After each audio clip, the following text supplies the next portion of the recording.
Welcome to Real Chat with Kat, the podcast that's all about real conversations for real transformation. I'm your host, Kat Polsinelli, professional speaker, MC, and best-selling international author. Here, we tackle the tough stuff, the mud that we all have found ourselves in. We talk about the pivots, the challenges, and the victories that shape our lives and our businesses. From overcoming trauma and finding your voice to navigating life's unexpected twists, we get raw, honest, and open.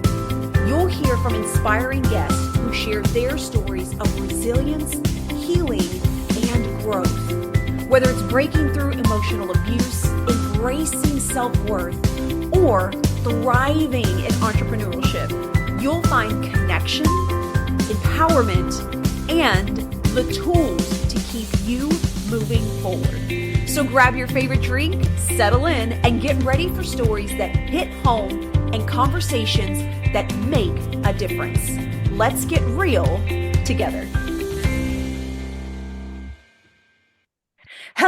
Hello, everyone, and thank you so much for joining me today on this episode of Real Chat with Kat. I am so excited to have you here with me today, and I am so excited to bring out my next guest. We've had a chance to chat a little while before. I am super excited about all the things that he has going on and the message that he's spreading and the uniqueness about the message and this book that he has coming up as well. So, Jon, thank you so much for being a part of the podcast today. Oh, thank you. It's been, I think, 4 or 5 months since we spoke. It was October. And I was so enraptured by the conversation then. And then I think I had to go to Mongolia and then the fall hit and everything else. So I'm really honored to be here and speaking to you as a fellow entrepreneur. And really, I love listening to your podcast and sussing out these, I'll say, mythic journeys, these tales people are going through, and the courage of how they find themselves through, entrepreneurship and these bold adventures they're doing in life. I appreciate what you're doing in the world. It's great stuff. Oh, thank you, Jon. Well, I am so excited to have you, and I appreciate your patience for being a part of the podcast. And I am so excited to be able to share your message and I feel like we had so much fun in our conversation. I'm pretty sure we went over our time as well, but you're just the way that you speak about things and the way that you have connections with stuff is so unique. And so I'm so excited to bring you to everyone. So everybody that is listening, be sure that you've got a pen and a piece of paper out because I know there's going to be some golden nuggets in this one. So as we get started, then Jon, do us all a favor and tell everybody who you are and what it is that you do. Sure. I'll try to lens this through the lens of entrepreneurship, and we'll just see where it goes from there. So sure. I like doing the maps where you start with one and you just kind of note out and you draw these lines that, entrepreneurship, starting there. Both my parents, I would say, were absolutely entrepreneurs. They were PhD therapists, both of them. So they had their own private practice, and they were also farmers. So I grew up in this little tiny farm in the middle of Kansas. Went to a very, very, very small high school. So a very, very small place. And in that journey, I think of entrepreneurship and seeing their struggles and their courage to live in the middle of nowhere and to try to help people through this therapy practice. I think that there's a lot of different things I learned. And one emergence of my life has been through design. And I love designing experiences for people and understanding how people feel about the world and their struggles, and how do we bring a more divine sense of design that actually helps people in their everyday life. I think another thing that was really installed in me is this facilitator. And my childhood was very, very, very, very chaotic. I don't remember a lot of my childhood, but the things I remember are always straightening and organizing everything around the house. I would label myself as being neurodivergent, and there absolutely was this hyper-vigilant fixation on organizing the world around me to try to make sense of the chaos that was happening. And in that, there's this facilitator in me that emerged. And I do facilitation in organizations, helping leaders and teams, specifically in healthcare, launch new ventures into the world. And I do that through workshops and facilitation of teams. So I love facilitation. I think the last is really as a coach. And I got to see my parents help people. And there is this love of just seeing the depth and beauty in people as they emerge. And I think you share that. And there's this courage that you see in people when they step into their authentic self. And I very much love that. But a lot of that was born from growing up on this small little farm in the middle of nowhere. And there's a lot of stories I'm sure we'll get into of how that shaped that. But today I do very much that. I work in corporate teams, helping them to transform by building products and launching those in the world. And then I do a lot of work on the side, helping individuals through their own transformational journeys. I love that. And I feel like, yes, we're definitely on the same page when it comes to wanting to see people and where they are going. I think that that to me is one of the neatest things to be a part of for someone, especially when you meet someone where you already see where they can go and they haven't realized it just yet, and then you get to be a part of that journey. So you almost kind of get to be like that cheerleader as they start to emerge in themselves. And I think that that is one of the coolest feelings to be able to have, which is so funny to say that because I feel like I was always a cheerleader back in the day as a teenager and stuff like that, but I feel like I also went through a really huge period of judging others, right? As well as judging myself, but definitely judging others. And so it's so interesting to see, like, as I have come through this journey and from, childhood to the things that I went through to healing and to where I'm at now, like, I almost kind of feel like there was like this full circle moment where there's a huge piece of me that when I really think about it and look back, I'm like, that's really who I was when I was like a young teen, like young adult. And then I kind of I got jaded, I got into a bad relationship and things like that. But because of this healing, like ultimately, like that's who I was at my core. Do you feel like there's any piece of that that you kind of attribute to from like when you were younger to like where you are now? Oh, absolutely. And maybe we can go back and forth on this. I think there's a lot of courage around that. To me, maybe the words I would use are it's like a snake shedding your skin over and over and over and over again. It's like you're constantly peeling back these layers, and each layer there's this courage to release that thing that you weren't, and to release these things that happened, and to understand the beauty of those moments from failed relationships, abusive relationships, addictions, and you're like shedding the skin back to this who you really are. And I think there's this fear of really seeing who you really are deep down. And some of those courageous layers I think are fun to talk about. And maybe to get into that, I think the human psyche, kind of as a definition, is so powerful to observe in that emergence. The psyche speaks to you in symbols. So, when you're looking at the clock and you see, 222 all the time at the clock, or you have this element that keeps popping up in your life, or this bird keeps flying by that's a falcon. Like, I think there's so much out there trying to help you emerge into who you are if you just watch. So I'm interested in you, like the White Lotus. I know this was one of our conversations when we started, like, in your emergence and your courage to find who you are. What were the symbols in your life? And I don't know if the White Lotus is something that speaks to you a lot. Yes, and it's so funny because I know that you and I talked about this prior to, with the whole Mhm. name of my company and everything. What's really interesting is I feel like, and here's the thing, I have to look back to be able to see the symbols that were popping up for me back then, but like now I am present enough to see those, right? And I think that that comes along with that journey of healing and learning to slow down and be okay with that, which can be really, really hard to do, right? Especially when you are in certain situations or you're a single parent and you have all these things going on. It's so easy to get caught up in. So when I think about the symbols and things like beforehand, I think for me, it was more of like the symbols of my kids and seeing the future in them and then deciding like, ooh, that's not going to work at all. Then coming out of those situations and really starting to work on myself, I do feel like the lotus kept coming up. Ripples were something that I also saw as well, which is why it's a part of my logo. And I feel that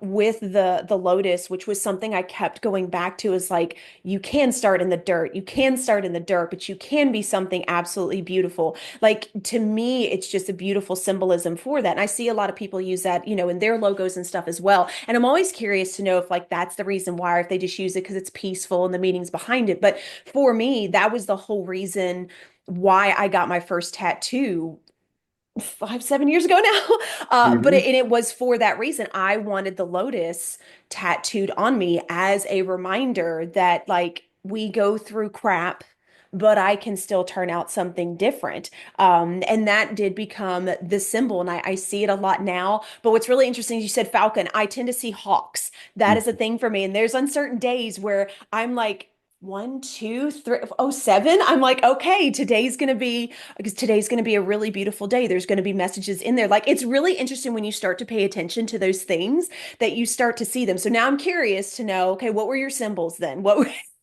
Oh, geez, I have I started this document maybe 8 years ago. I call it Me Now. And it was this attempt at being really, really present with myself and knowing that like every second I'm changing and emerging. And how am I present with like, who am I right now? And, you had periods of my life that were very tumultuous. And I didn't even know if I would get through those periods. I would just keep going to that document, even by the hour. I would I would keep changing it and evolving it based on what was happening around me.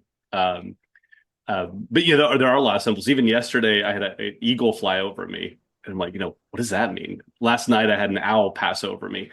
But the falcon's absolutely one symbol that's always been near and dear to my heart. And I think, drilling into this idea of beauty and courage and peeling back the layers, I think that falcon has always been the symbol to me of being able to lift yourself up and see the beauty of the entire world and all these things that are happening. And then to be able to dive down really quickly and have this courage and boldness to go into these areas and almost like peck and pluck and grab something down on the earth that needs to be dealt with and then pull it back up to a higher perspective.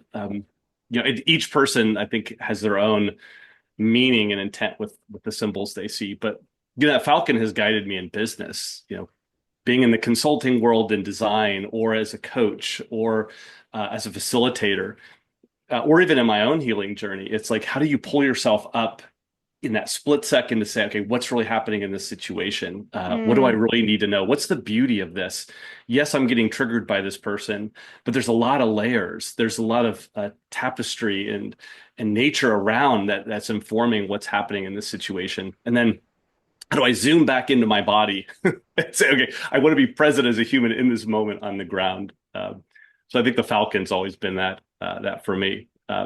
Especially being in childhood, it was a very, very, very chaotic childhood, and I don't even think I realized that until my mid 30s, where I was in a relationship that just mirrored back to me constantly, disassociation and these very interesting things that I was doing that, again, she was the falcon kind of observing me.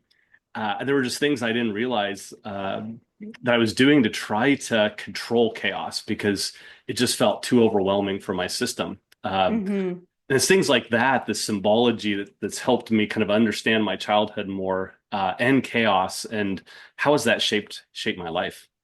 I love that. And I love the symbolism that's with it as well, because I do feel like it gives you an opportunity to pull the meaning in the way that you want to understand Mhm. it. You're not pulling it from anybody else. You're not having to, read a book to see what this means. Now, I do sometimes Google things Mhm. just because I'm curious to know what a spiritual connection is. And I always find it really interesting how closely related it is to something, but you still have the ability to finish out that story, to then pull from it and get from it what you need to be able to make a decision or move forward or shift, and pivot. And you keep coming back to the word courage. And I love that you Mhm. keep talking about this, because I don't think that this word is used enough. We tend to use like being strong and being brave, but there is a sense of courage. There is this sense of inner feeling within yourself that I feel like we all go through, especially when we start going through this healing journey, when we start taking, like you said, those higher perspectives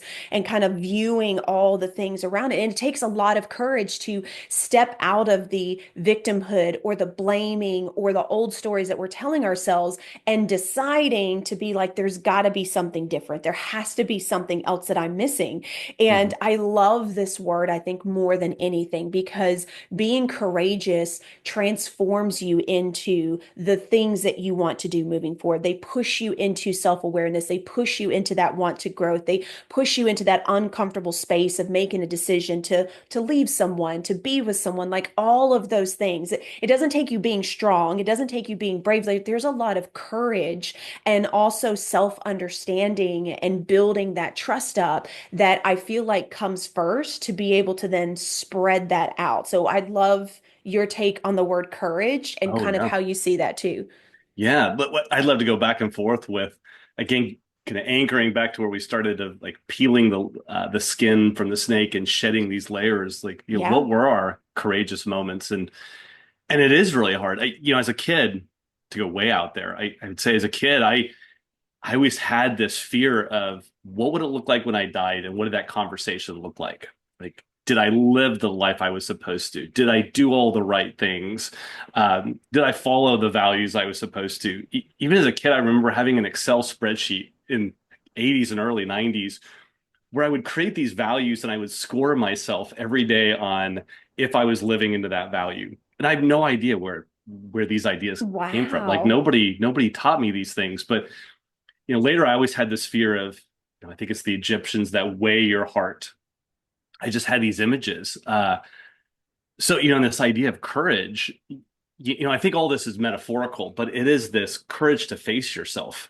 Like, even as a kid, it's like, who am I really? And who are these masks that I keep putting on all the time? And how do I peel back those layers to really, really see who I am? And I think in that, one of my big moments was, I will just say it, abandoning my family. I had a period in my 30s, and it really was when I had kids.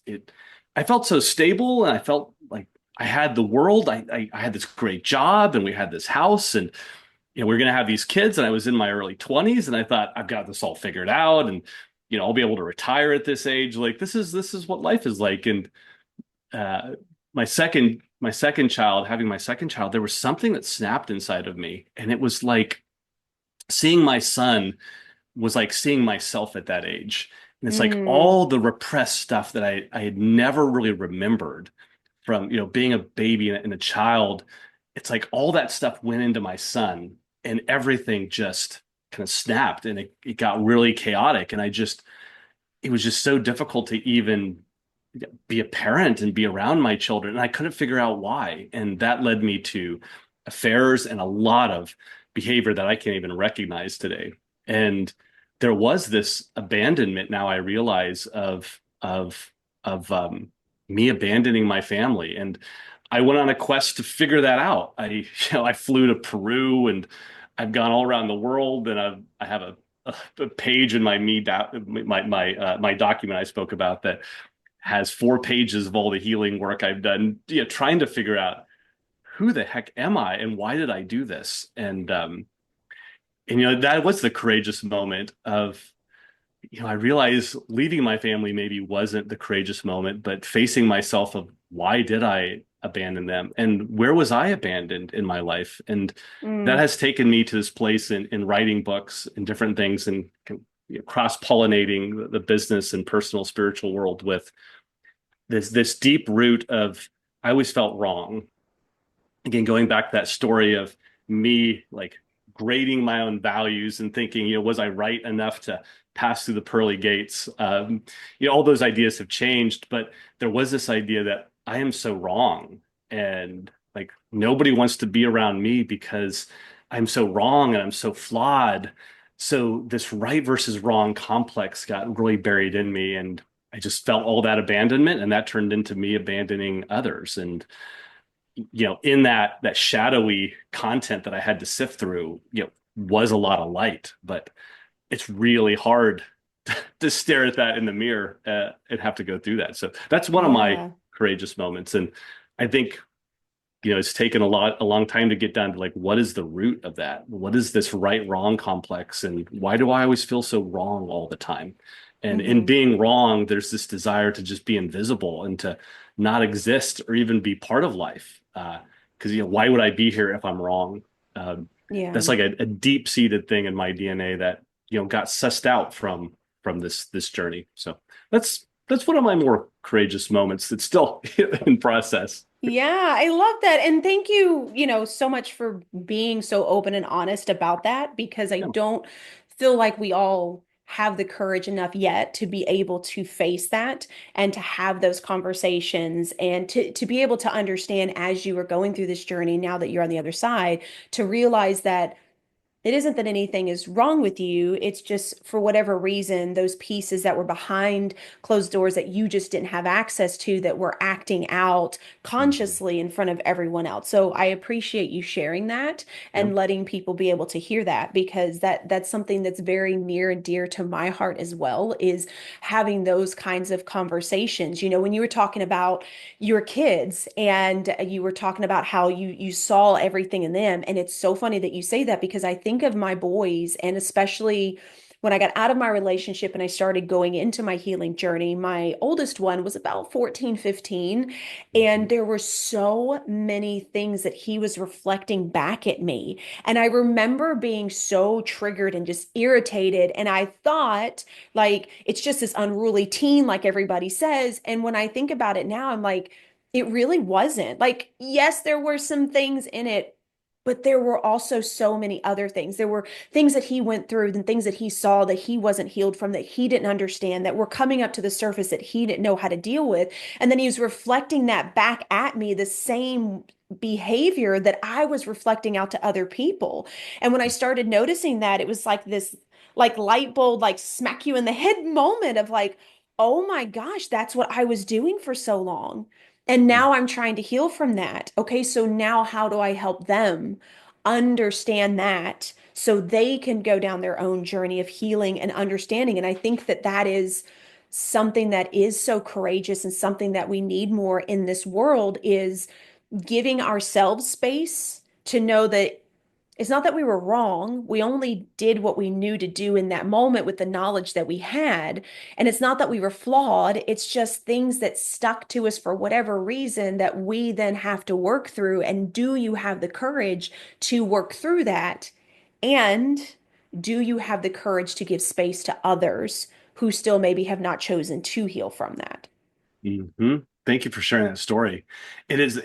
When you have children, it is like every day there's always content. There's something there that's trying to bring you closer to you, and there's a reciprocation of helping them understand who they are. And I Yeah. always say, sometimes I think my kids are more the adult than I am, because there's so much learning and teaching they're doing for me if I just pay attention. There's Hmm. really a kind of an equality there, more than you realize. That is hard. And going back to this falcon idea, I think both of our stories share that. It's how in those moments do you have that insight and then integrate it on the ground, um, grab it a hold with like your talons, and what's happening, and then you take it to a higher perspective and say, okay, what's really happening, and how do I see this in other people? Hmm. I think that's very much something I'd love to see in the world, is this idea of beauty. I think beauty and chaos have this inverse relationship. And my childhood was very chaotic, as I mentioned, but when you can sift through that chaos and you can see the beauty and order in it and lift yourself to a higher perspective, sometimes it all makes sense. And maybe there wasn't anything wrong. Maybe in everything we did, it was the right thing that had to happen for us. And Yep. that right thing had to take us to the next thing. It's just this own self-judgment we put onto it because we think there should be this yardstick that we have to be this, perfect soul doing all these things and look a certain way. But when you Hmm. get rid of judgment, it's like maybe it was exactly the thing that had to happen. And I think that with my kids. I mean, I have a really good relationship with my kids now, and I feel really, really, really lucky. Uh, but I understand like the quest I was on, and the story of my father and how that got passed to me, and if I can see the beauty in it, and sometimes it's only for like a few seconds, it gives me this like total faith that um, like everything is the way it's supposed to be. Yeah, I love that too. And I think that, when people hear others talk about like, it's just who you are, it's just part of your journey. It is so hard to understand that and to think about that from that perspective when you Yeah. are in a space of feeling like so much has been done to you or so much wrong has happened in your life. And it really is interesting when you think about, like what you're saying, maybe that was part of it. And maybe that was what you were supposed to go through. So you had the ability to potentially discover it if you chose that path, which Mhm. then creates this ripple effect right into generations to come, right? I think about that when I think about my kids and how that healing and stuff like that, that wasn't really a thing when I was growing up. It was just, you were just supposed to be a good person, you strive for the highest, you achieve the highest, like that was kind of it, right? And it's not that that was bad. My family taught me with, again, that knowledge that they had with what they knew at that time. And now I have the ability to take a different perspective and now teach a different generation how to have tools and the ability to express and have courage and speak out at a much younger age, which gives them abilities for when they decide to have kids to be able to instill that at a younger age. And that I feel like is how you make a greater impact for those down the road. It isn't always about you and solving all of your problems and making sure that you are so healed, but it's understanding the lessons and then how do we teach those to others so that we continue pushing out this ripple effect to others so that other people have the ability and the choice to be able to choose because they learned something they didn't know. And I feel like you talk about that a little bit in your book as well, of just this healing and expression and understanding that things aren't always wrong, which I understand that that's a societal norm. There's a right and Mhm. there's a wrong. But there's also, I feel like, a very beautiful space of neutrality that we don't step into as much that I have found I loved Yeah. to stay in. Yeah, yes, it's expansive and it's curious and it's open and it's gentle and it's soft when there's that place of just there's not a right or wrong. It's just your experience and I want to see you authentically in it. And there's so many layers to those stories. And I think it's just so interesting. It's emergence. We've talked about a lot of these words and we're circling around them, but this emergence of somebody is who they are, and everybody's unique. It's like I can't grade your emergence. It's Yeah. your own thing, and all these things beautifully had to happen. Like it was this orchestration of your life with all these notes and instruments all around you to give you this like perfect story. It's just that's the beauty I love of seeing and being with people. And I love you sharing this about speaking to your kids. I'm curious, like, and maybe you have these conversations. Like this courageous thing you tell your children is, "Hey, I'm seeing you in your emergence. Here's the courageous confidence or the things I mirror back to them or say to them." I'm curious what you do with them. Yeah. So it's been interesting. I think the biggest thing for me when it came to giving them a space of reflection and understanding, it also meant accepting my own faults and Mm. announcing that to them Yeah. versus trying to be like the perfect parent. And what I Yeah. realize, especially with boys, um, having those kinds of conversations, it gives them a space to just kind of think about it for a second. And we also have conversations where we create space for each other and space to take a break, which is something that didn't happen in my household, right? So Mm. that is something I work with them a lot. If I'm starting to get frustrated and my son reflects back to me, he's like, Mom, I don't know why you're getting so irritated, why you're getting triggered at me. And I'm like, I'm not triggered. I'm like, hold on a minute. Hold on a minute. And sometimes I do. I have to step back and I'm like, you know what? You are right. And I do apologize. That's not what I meant by that. I didn't say it in the way that I meant to say it. I was getting frustrated. What do you think about this? Right. And so it's this really interesting, like, give and take that is allowed in our household where there's still a mutual respect.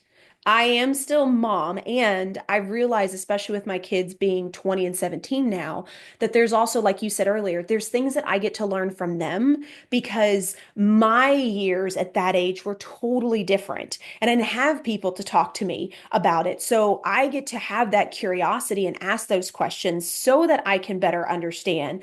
And then we can walk through it together. And so that's kind of the thing is definitely space. That's been the biggest thing. So if one of us says, especially my oldest one, he'll be the first one to be like, this is not the time. And I'm like, you know what? I respect that. We'll have a conversation in a few minutes.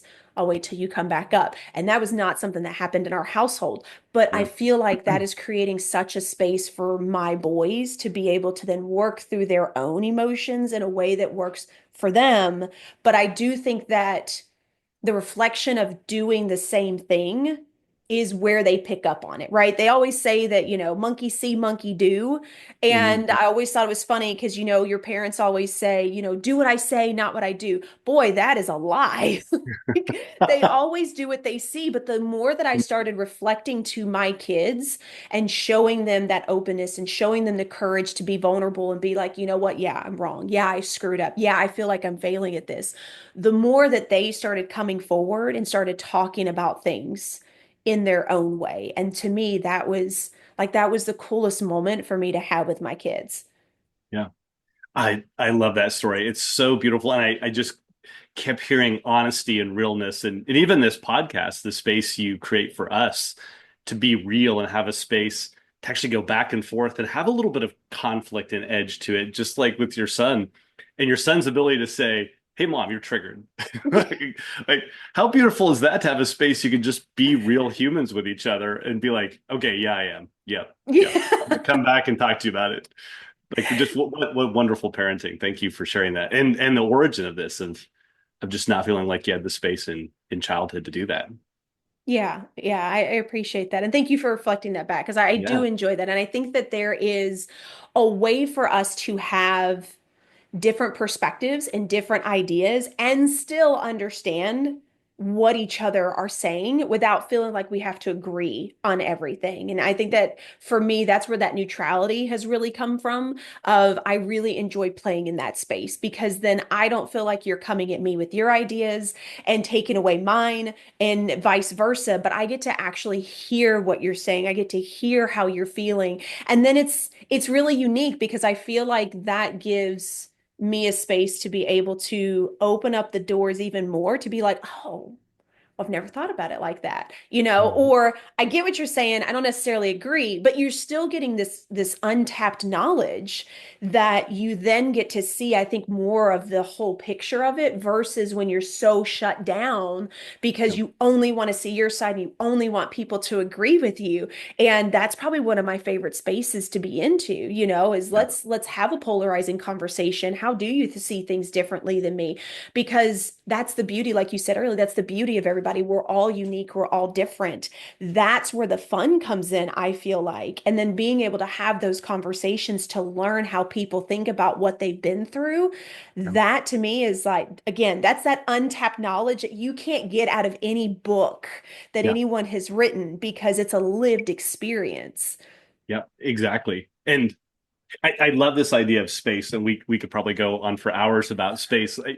I think it's so interesting how the childhood moments shape how much of you there is and how much actually emerges from that feeling small in that space, and you articulating everything that happened in you from that place is really beautiful. And same thing for me. I would say there wasn't much space growing up because dad had addictions and dad had a lot of different things going on, and that energetically took up the space, and there was always chaos and uncertainty. So I got used to just being really small. Small was the safest place. So, in wrongness or in the conflict you spoke about, there are actually benefits to me. Is in being wrong, I can be small and not exist.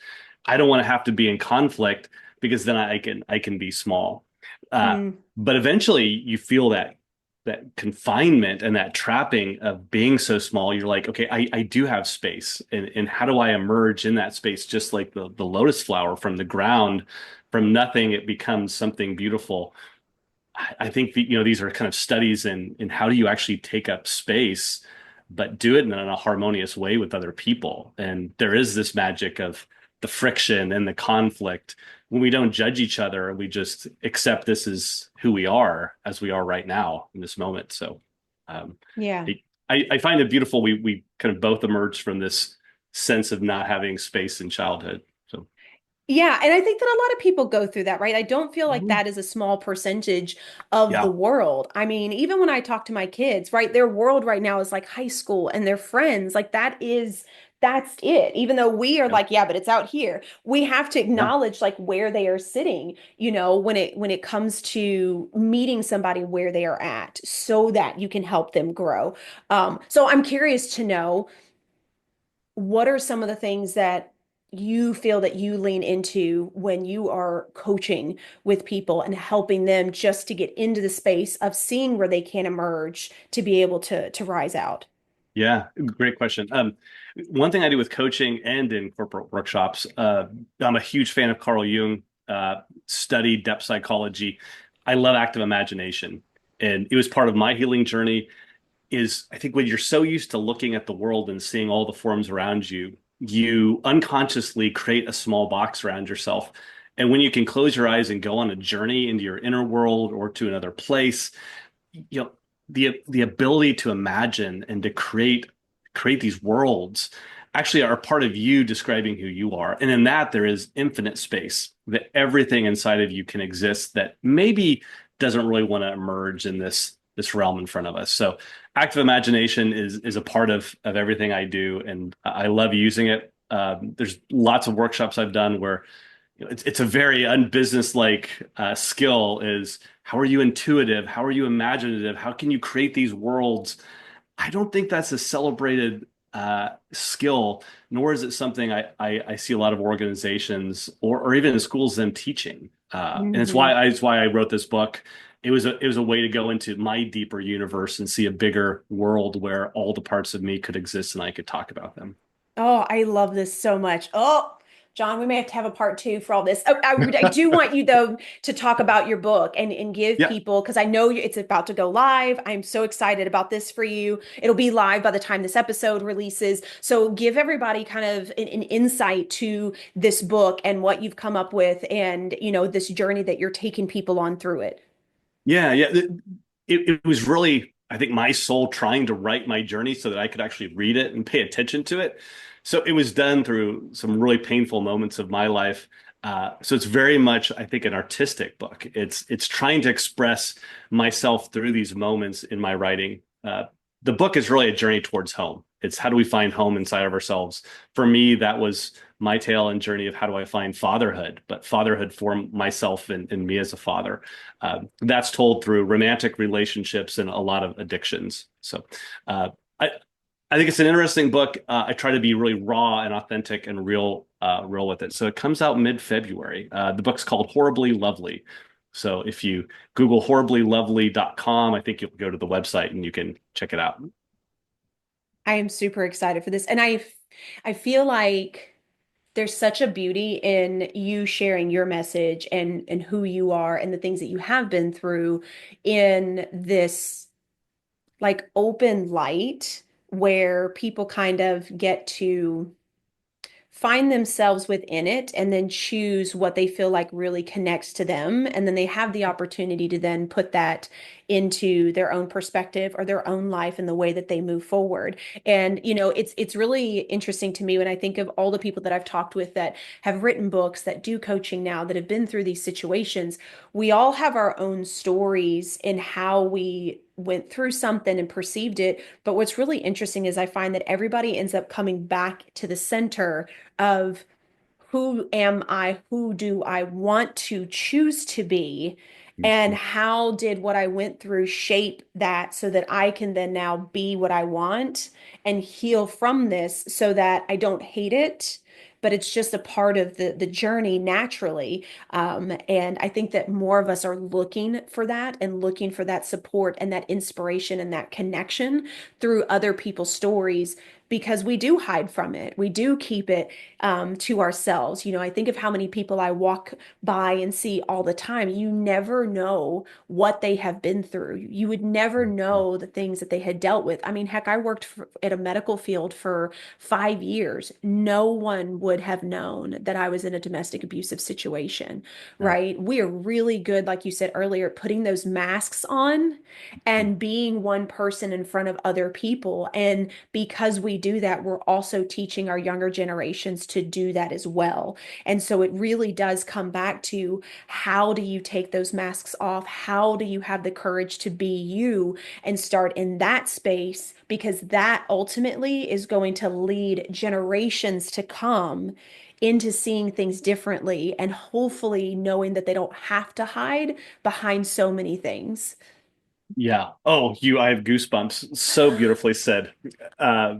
I don't even know if I have anything to add other than the shedding of the snake skin earlier. Oh, I love that.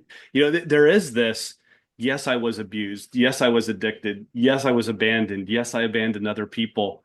It's like I own the skin. That was part of who I was, but it wasn't all of me. It wasn't the me. And it's like in saying it and owning it, you create the skin, and at the same time it's shedding. And then you do that again and again and again. And I think this place of that centeredness you spoke about, or home, my word that I was using, is you eventually shed so many skins that there's nothing there. And in this home, you've arrived at this place of nothingness, which sounds so paradoxical. But in that home is where nothing is, everything can exist. And you realize there's this profound freedom that there is something much larger of who you are than you ever realized. It's those layers of skin that were trapping you in this idea of you being really small.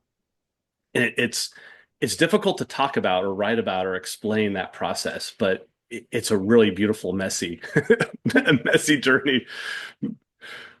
I think that we all have that too, right? Yeah. Like Hmm. everybody wants to say like, oh, it wasn't that bad. Oh, it was, but it's like it really is like that, I think is where we are missing that connection. Yeah. Like crap sucked. We went through stuff. We didn't make Yeah. the best choices at that time. But again, we're seeing it from a totally different light when we're looking at it back then. So Yeah. like the messy is fine. The messy Yeah. happens, usually Yeah. more than once, but it Yeah. happens. And then you're right. That is the beauty of it. And I love this analogy of shedding the skin from the snake. I love snakes anyway, but I love I love this thought because it really is. And I think that that is where growth comes from, right? You can continue to grow and shed that skin, which allows you to continue to grow Yeah. wholeheartedly from inside out, or you can choose to be stagnant and that skin is still going to want to peel, but Yeah. you're just going to let it keep sticking and building up these layers to where it does kind of shut you off from the Mhm. outside world. And so just being aware of that, I think, is the biggest thing. Being aware of where you see yourself. Are you pushing yourself away? Are you hiding from people? Or do you feel like maybe you've hit a space where like it's time to grow again? And just being aware of that, I think, is the biggest thing. So as we're coming to a close, Jon, do you have any last words or anything you'd like to leave the audience with? Yeah. There's a couple ideas I have. One, I think in writing this book, I had to really look at the mythic tale. Like I was looking at stories of the myth of Aries, the myth of Libra. I was going to all these different places to find these like archetypal stories, and I think in that search of shedding your skin, you're trying to find this deepest story that's calling to you. And to me, it's like the hardest rock. It's like this impermanent place that you can shatter yourself against. And in shattering yourself, you're shattering those layers and you're realizing these are the lies I've told myself. And once you do that, there is a truth inside of you that I found that's remarkable. So the advice I would say is like keep digging for your deepest story, for that mythic tale. If you find people that trigger you, see them as the hardest rock that you are throwing your lies against. And it doesn't have to be painful, but let yourself be shattered sometimes and let yourself see, what's the truth that's emerging inside of you would be the thing I'd leave, I think. Oh, I love that. That is, oh, I have like this whole image in my head. Sorry, I'm a very visual person, so I just see like this shattering. It's, oh, I love it. So John, do me a favor, then tell everybody where they can find you and how they can connect with you. Yep. Instagram, Hatched in Love, is the Instagram handle. So you can follow me there. Or horriblylovely.com. You can find me there. Both places I'm there. So happy to talk to you anytime. The Horribly Lovely place, there is a community. If you buy the book, or if you don't, you can just join a community, and there's a place that we can talk about the chapters and have back and forth conversations, or even do like joint group conversations about what's coming up for you. So all places you can find me. Oh, I love it. Thank you so much, John. And thank you again so much for being so open and so honest and so real in your story and the things that you've been through and shedding this light for others to see that like it's just a journey and we all have this messy middle. I can't thank you enough for sharing that. Well, thank you. Thank you for letting me be real. It's just a wonderful space. I appreciate the conversation on what you're doing for the Yeah. world. Thanks, You Kat. are so welcome. Thank you. And to everybody else out there, I know that this was probably a lot to take in, and I know that there were some points in here that really, really hit you. I'm going to encourage you to go back and listen to those things that created that twinge or created that goosebump moment, because obviously something is speaking to you from within this conversation. And maybe that is exactly what your soul is looking for at this moment. It is the small things that we tend to push aside that really is what our body is calling us to pay attention to. So be present, be aware, and until next time, do one thing positive for someone each and every day and see the difference that it makes in your life. Catch you later. Thank you so much for tuning in to Real Chat with Kat today, where real stories meet real solutions. If you love today's episode, don't forget to subscribe, leave us a review on Apple, and share this with someone who may also need to hear this as well. Let's also keep the conversation going. Follow me on socials at The Lotus Effect, connect with our incredible guests, and remember, you are never alone. Your story matters, and you have the ability and the power to rewrite it. You always have a choice. Until next time, stay strong, stay inspired, and keep showing up as the incredible, unstoppable